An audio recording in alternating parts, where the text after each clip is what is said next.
50 ans, souvent, vous savez justement le moment où vous tournez un peu vers l'arrière.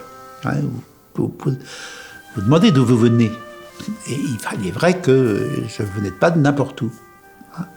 Et je n'avais absolument pas mesuré à l'époque l'importance de la collection. Je n'y connaissais strictement rien en histoire de l'art. Moi, j'ai fait des études de droit, de sciences politiques.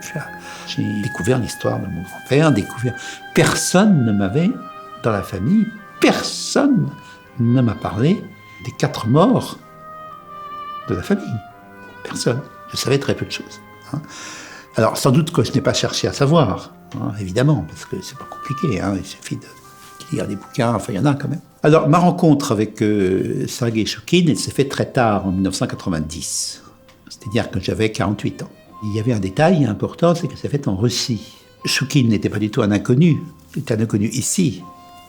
Mais en Russie, les gens qui s'occupaient d'art, qui s'intéressaient à l'art, connaissaient parfaitement l'existence et qui était Choukine, et ils connaissaient l'importance de sa collection.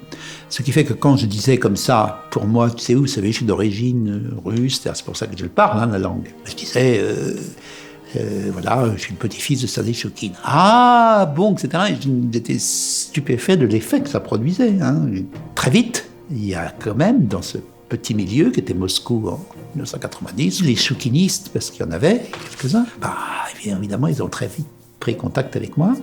Et j'ai, à 50 ans, découvert un continent.